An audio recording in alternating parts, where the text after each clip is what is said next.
Hello, it's story time. I wrote something, my story, and I wanted to share it with you.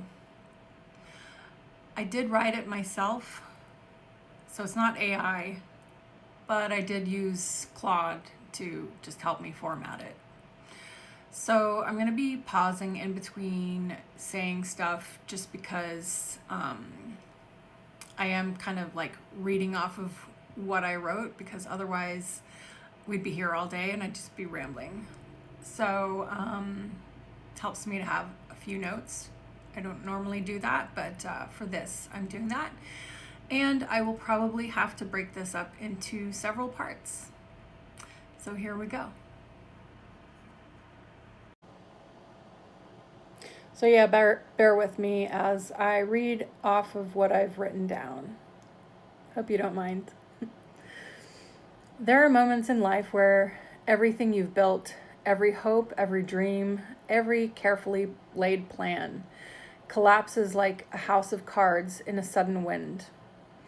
This is my story, not for sympathy, not for judgment, but because somewhere out there, someone needs to know they're not alone in the darkness. Also, I just want to say, I practiced this yesterday and I cried buckets. So as I was reading through it, I'm going to try not to cry in certain places, but I want to tell this story. Here we go. Someone out there needs to know they're not alone in the darkness. That even when the world strips everything away, there is still a spark inside you that refuses to die. Let me take you back to where the first cracks started to appear. In 2010, I married the father of my children. I believed in perseverance, in working through the hard times, in honoring commitment no matter the cost. Looking back now,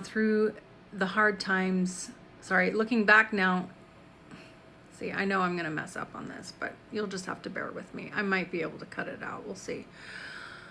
Looking back now through the lens of experience and heartache, I can see how naive I was about the warning signs that flickered in those early days about whether things would truly work out.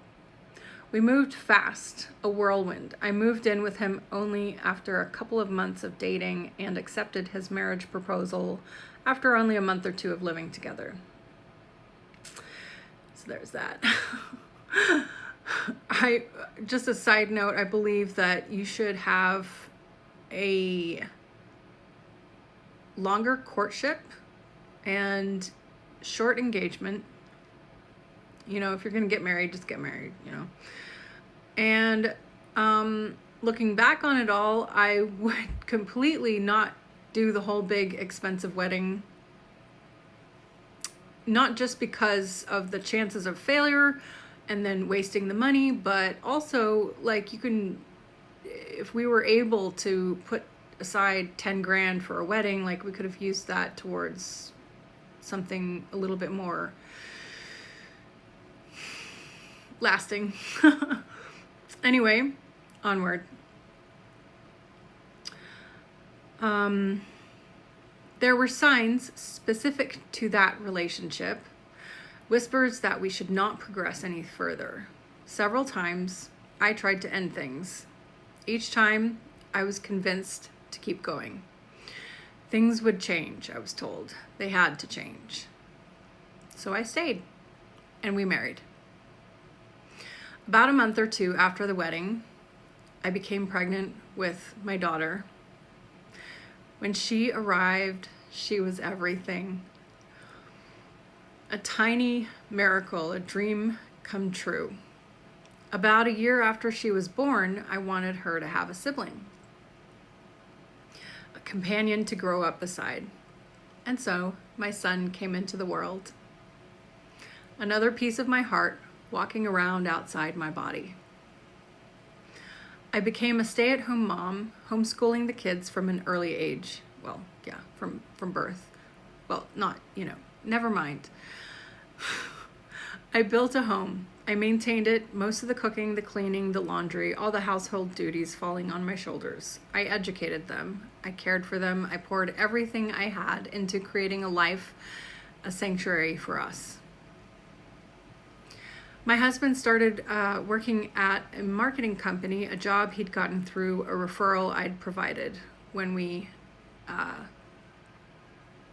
moved to LA, the LA area, just after we got married in Boulder, Colorado.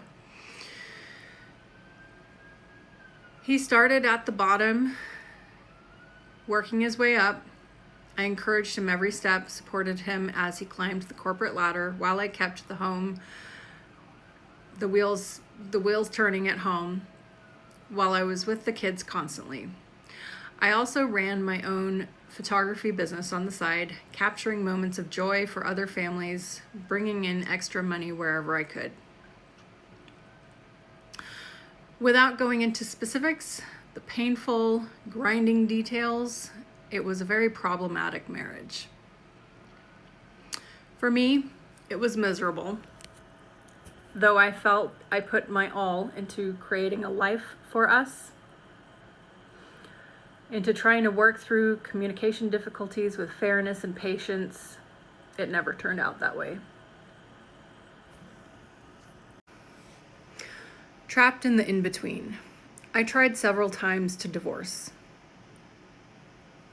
Each time I was told I was wrong, that I was crazy for wanting to split. Fear gripped me. How would I survive on my own?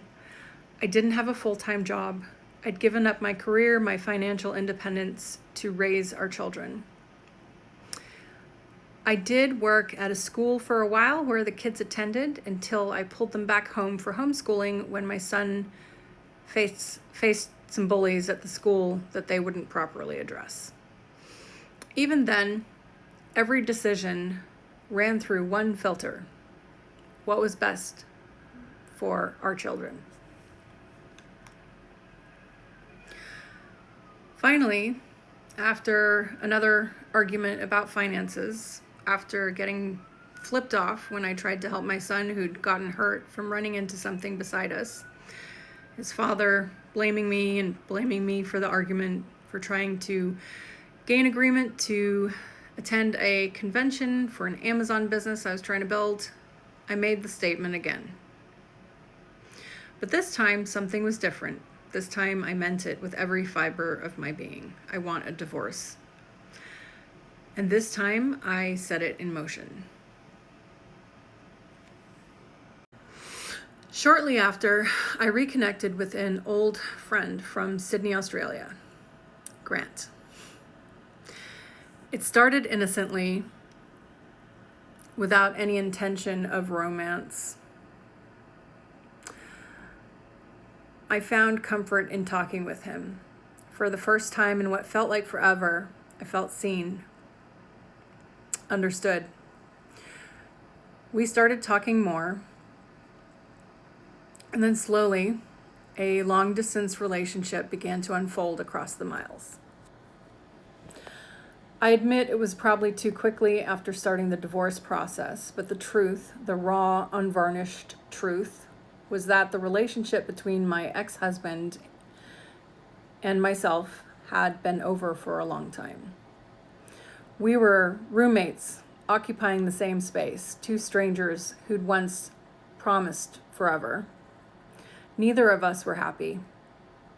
When arguments came, they were emotionally draining, leaving nothing but exhaustion in their wake. There was zero connection between us. I didn't feel seen, and I didn't feel understood at all. Well, that's part one. Stay tuned for part two.